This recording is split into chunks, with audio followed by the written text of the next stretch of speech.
E hoje trazemos então o último guitarrista dessa primeira temporada de um riff de um solo que você precisa conhecer e trazemos uma das figuras mais importantes e revolucionárias aí da guitarra e principalmente da guitarra rock. E não é à toa que é considerado por muitos o maior guitarrista de todos os tempos, e sim, nós estamos falando de Ed Van Halen. E nós aqui do GR, a gente endossa essa opinião de que Ed é o maior guitarrista de todos os tempos, pois afinal ele não revolucionou somente musicalmente enquanto compositor, né, em seus riffs e solos, mas também enquanto um experimentador aí da guitarra enquanto instrumento físico, né, com a sua Frankenstrat, com suas modificações e amplificadores e outras diversas experimentações que revolucionaram o som da guitarra.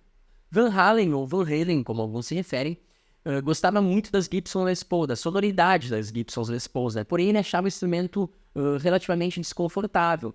E paralelamente ele gostava muito do conforto das Stratocasters, né? Mas a sonoridade não agradava a ele, pois os captadores single, né, simples, não traziam aquele peso que ele queria pro som dele, né? E o Ed, como sempre foi um cara inovador e revolucionário, ele, naquela época, né, a gente tinha essas duas referências clássicas de guitarra, e Ed pensou em unir as duas, o conforto da Strato com a característica sonora da Les Paul, né? Então ele inseriu um captador, um Gibson PAF, numa Strato, e a partir daí a gente conheceu, digamos assim, o conceito de superstrato, né? Ele basicamente ele envenenou aí uma Stratocaster que, através de outras experimentações, ele trouxe essa sonoridade que a gente escuta lá já nos primeiros discos. Em relação à questão dos timbres, nos anos 60 e 70, os amplificadores Marshall-Plex eram considerados aí a voz da guitarra rock, né? Jimi Hendrix, Rich Blackmore, Jimmy Page, entre outros, utilizavam esses amplificadores, né? E eles ofereciam, quando colocados no volume máximo, um grau de saturação, que muitos entendem como distorção, que evidenciava ainda mais esse timbre, assim, essa referência da guitarra rock. Mas essa saturação não era o suficiente para o som que o Ed Van Halen buscava, né?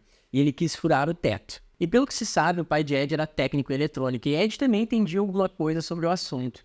E ele teve a ideia de ligar um variac, que é um alternador de tensão, passando a tensão de 110 volts para 90 volts ao ligar seus amplificadores. E em resumo, o que fazia essa variação de tensão?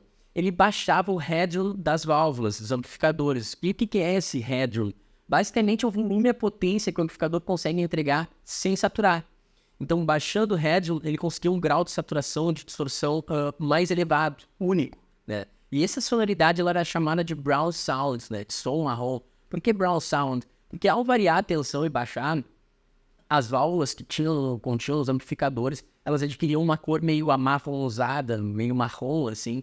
E daí vem o nome Brown Sound. E essa sonoridade é evidente já na primeira canção do primeiro disco. Quando a gente escuta aqueles riffs ali de Running With The Devil, a gente vê que é um som totalmente diferente do que se estava na época em relação à guitarra rock. E vários guitarristas relatam o impacto que foi ouvir o primeiro disco do Van Halen, e realmente foi um divisor de águas.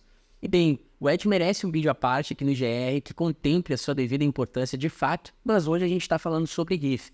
E o Ed, além de ser extremamente conceituado por seus solos, ele era também muito reconhecido por ser um grande compositor de riffs. E se pudéssemos resumir e concatenar as características nos riffs de Ed em apenas uma palavra, essa palavra seria groove. Um dos aspectos mais importantes de uma canção, que nos faz conectarmos com ela, até dançarmos com ela, está vinculado ao aspecto rítmico e até percursivo do fraseado.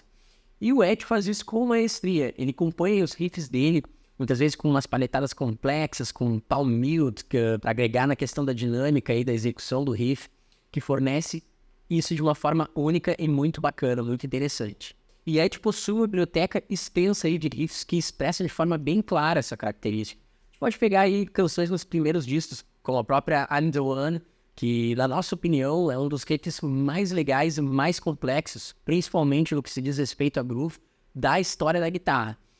Podemos pegar canções também no segundo disco, como Beautiful Girls, por exemplo, que tem um groove interessante não só na introdução da canção, mas tem toda uma dinâmica, assim, ao longo dos versos, com volume, muito legal.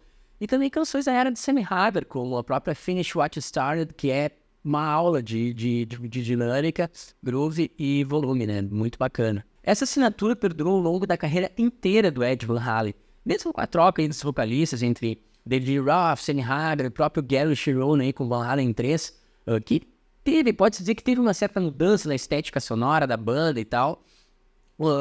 É inegável que um tempero que sempre esteve presente em todos os álbuns do Ed Van Halen é a questão rítmica, é o groove. E o riff de hoje exemplifica isso muito bem. Ele tá na canção Man on a Mission, do álbum For Lawful Carnal Knowledge, de 91, popularmente conhecido como Fuck. E tinha o Sammy Hagar como vocalista, então aí o Ed já tava com essa carreira bem estabelecida, essa sonoridade bem estabelecida, e ele nos brinda com um riff muito legal de se ouvir e inclusive de se tocar.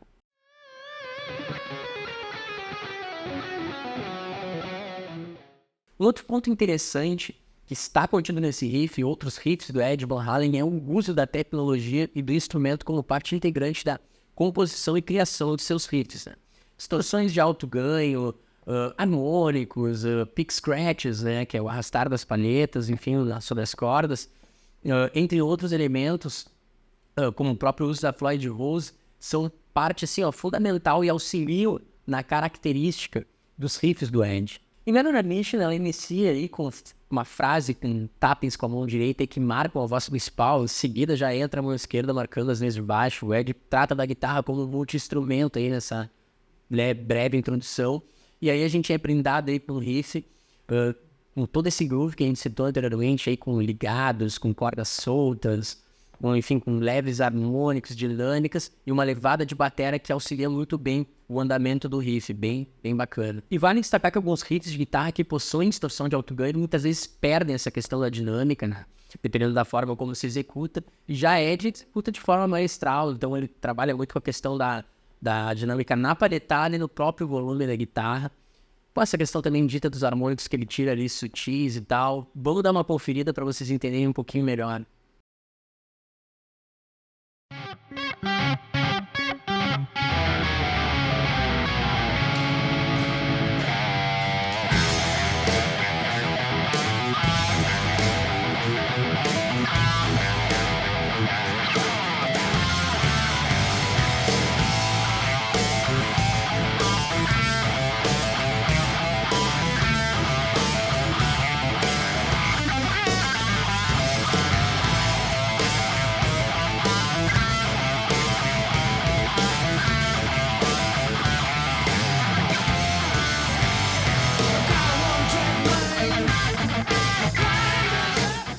E aí, o que acharam do riff de Man on a Mission? Interessante essa forma como Van Halen articula aí os tappings e as palhetadas, né? Bem, deixem aí a sugestão de vocês, que riff vocês escolheriam aí para nos indicar do Ed Van Halen.